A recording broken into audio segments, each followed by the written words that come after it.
Hello everyone, welcome back. Today we'll be looking at just a single review, just to be easy for today. But before we begin, like, comment, subscribe, share this video with all your friends. I'll have a bunch of my other reviews linked in their playlists down in the pinned comment and in the description.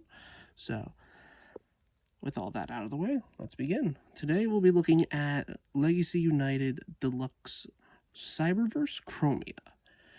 And as you can see here, besides the fact that I have a stand holding her up, because while getting her to use the kickstand that's right here works sometimes, it's just that this surface is a bit more like malleable. So it works on a flat surface, as you can see here. So yeah, let me get this out of the way. So yeah, here we have Cyberverse Chromia, and she is a repaint, slight retool, mostly with just the head, of animated Prowl. And speaking of which, here is animated Prowl in comparison, and honestly, I do kind of like Chromia a bit more than this version. Like, don't get me wrong, this is still a good toy, regardless of the accessories, but it does kind of fit the mold. This color scheme is just a lot nicer, in my opinion, than this one. I tend to keep this one in robot mode on the shelf, while I've messed with Chromia a bit more because of just how vibrant the color scheme is, especially with like the Tron-esque lines here, and especially if you take off the shurikens and like the wheel wells here. So yeah. And also, because of the clear plastic being molded in this nice like pink, you can actually see the headlights, where on the original version here, they kind of just blended in with the black paint on like the bottom here, which, but yeah, well, you do kind of miss the like police siren lights back here, because these I think were just painted in this clear color. But hey, it is what it is. And honestly, I have had a lot more fun with Cyberverse Chromia here, even though she is just a repaint and not based off of the, well, based off of the like Cyberverse incarnation of this character. But even then, I don't even know what Cyberverse Chromia even transformed into, and honestly, I'm surprised they don't just market this as just a Chromia. Like, it's sort of the same thing that I was wondering with, like, with, say, for example, Shadow Striker here. Like, because this, as we can obviously see on like store shelves now, this became RID 2001 Sideburn, and well, it's basically just the same Ultimate with a different head. And the only one with like actual Cyberverse influence is like Windblade here, and that's really it. Like, one's technically like a reference to the character and reference to design, but even then, it's just a new way to get a new like Windblade. But like these two here, like one is retooled, repainted from a previous figure, and this is the pre-tool and pre-paint for like an upcoming figure. Like, these are all good figures, don't get me wrong. I have my own separate reviews of them that I'll link in the comments, but honestly, it is pretty weird that, especially for these two here, they don't just market them as this is just Shadow Striker and that is just Chromia, instead of adding the Cyberverse tag to them, making them kind of inaccurate to what the source material they're technically basing it off of, which is kind of weird. But then again, I honestly just tend to forget that, like, this is supposed to be a Cyberverse version, and this is just Chromia for me. So yeah, let me get these out of the way, and then we can get on to transformation. Okay, let's get started. Let's get this out of the way. To start off with, let's just get these shurikens off the wheel wells, and then get started. First things first, fold up the kickstand, and then untab the feet from here, and bring them out and fold them. And just like so, rotate them forward, and then bring out to the leg from the front here. Also, you kind of see the face in there, peeking out. Also, cute little detail, the back of her head is the speedometer, kind of like how it was on Prowl. And then fold these all the way out, and then fold the handlebars up. Bring the arms out. Also, bring the feet and rotate that forward.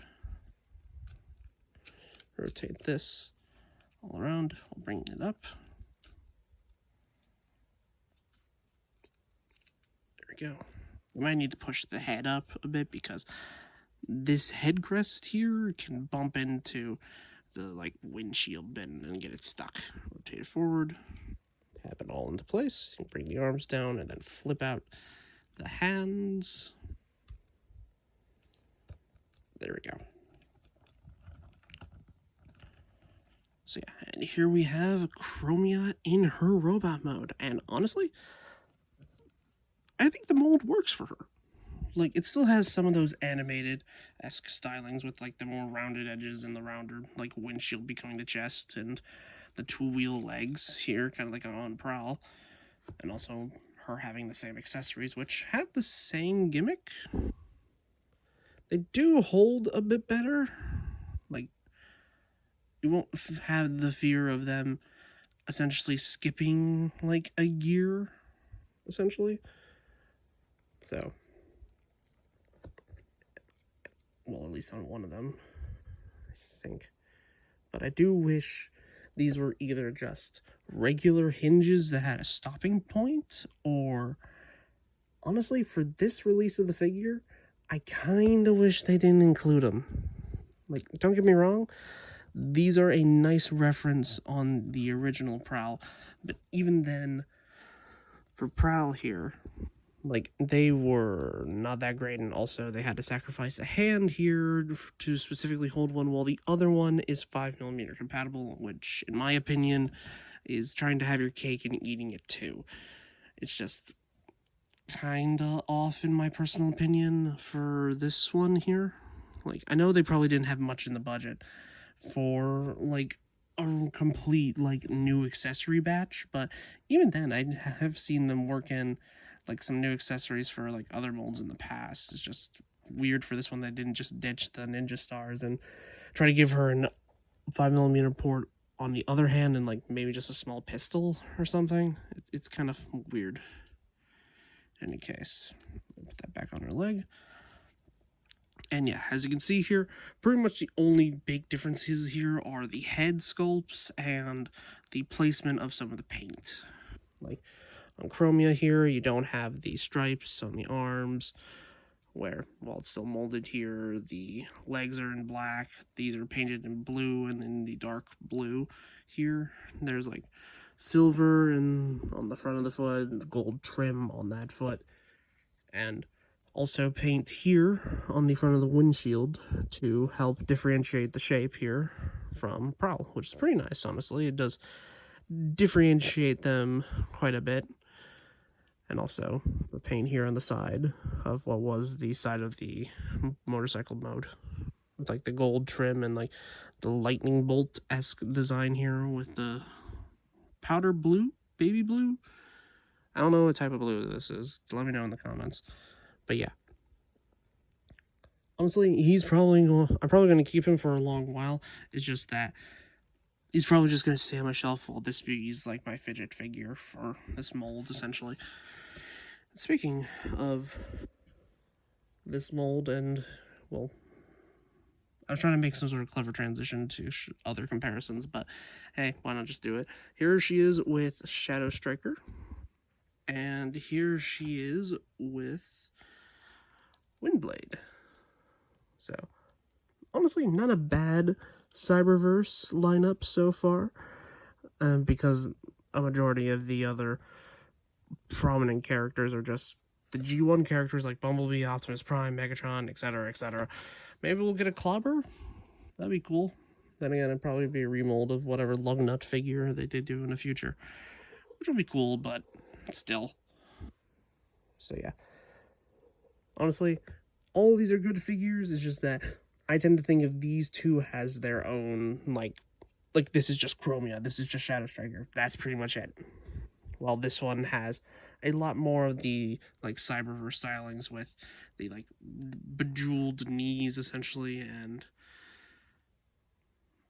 honestly the shaping on the wings, because I think on the other wind blades these were just pointing straight out.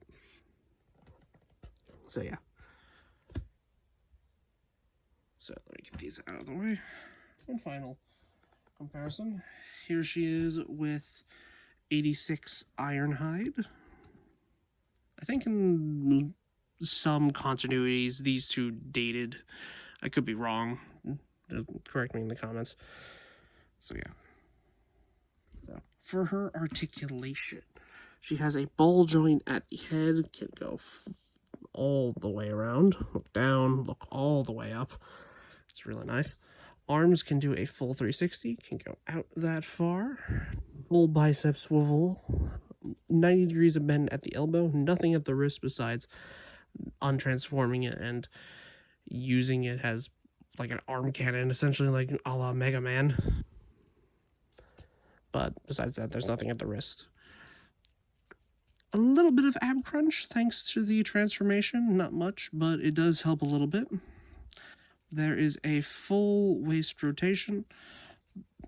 The legs can go all the way up like that, but if you don't want to like pointing out that way, then like just going straight is pretty much just that much. Then you can go all the way back and all the way out like that.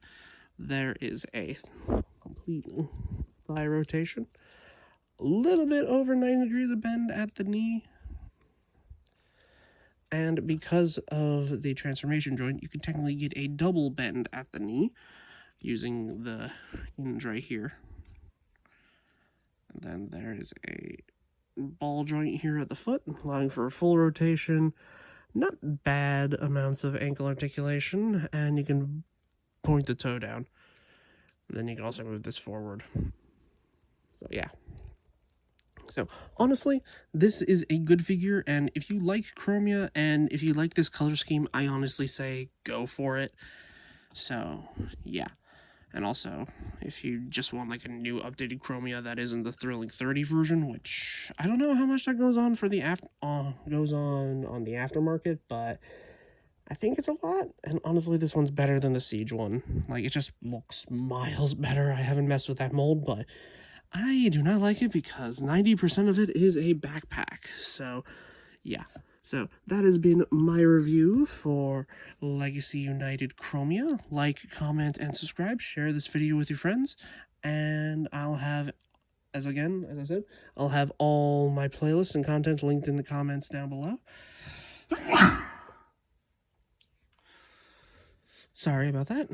So this is me signing off. Have a good rest of your day, and see you in the next one. Adios.